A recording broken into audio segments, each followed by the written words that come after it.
Pastor Jason here. You're reading through the book of Proverbs this week and wanted to show you a few things to look for as you're going through the book. Now, you might think of the book of Proverbs as just a bunch of one-line sayings. It might be catchy, witty sayings, but there's a lot more going on in the book of Proverbs than that.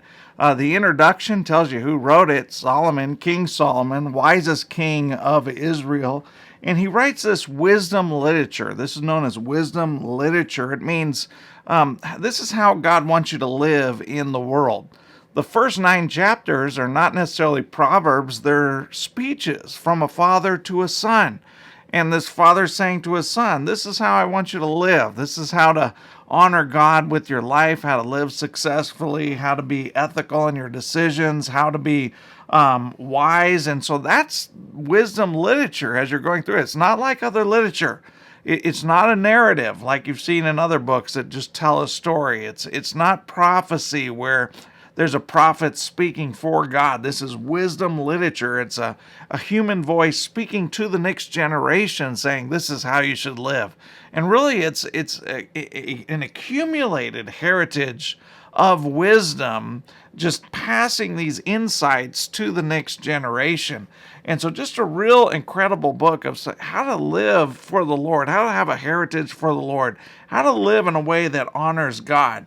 Chapter 8 has this really unique chapter in there where wisdom is personified and is speaking and basically saying wherever there's wise decisions that are made, wisdom is speaking there. But I think what's happening is God saying, I created the universe to run against, in this specific grain. There's a moral grain of the universe. And when you're going to live wisely, right, when you're going to live according to God's ways, you're going with how he created the universe to run. And if you're going to live selfishly and immorally, you're going to go against the grain of how God created it. And so then these next chapters are just how to live that out, right? 10 to 22, a lot of Proverbs in there, just exploring how to live that out in your relationships. What does that look like with conflict, anger, money, sex, children, how to live in community with people? It's just, this is God's worldview of how we're to live. And 23 to 31 has a lot more in there. And basically just saying, if you fear God, if you commit to him, and you're going with how God created the universe to run, then life's generally going to go well for you. And if you live against that grain, it's not going to go well for you. There's going to be verses that really resonate with you. Others you're going to have to come back to later. One way to read the book is just take a chapter a day for a month. And you can do that for the whole year, and you'll go through it 12 times throughout the year.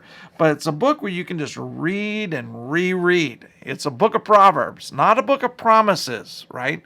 It's a book of Proverbs. These are general principles, general observations that if you live this way, things are going to go better for you than if you don't live God's way.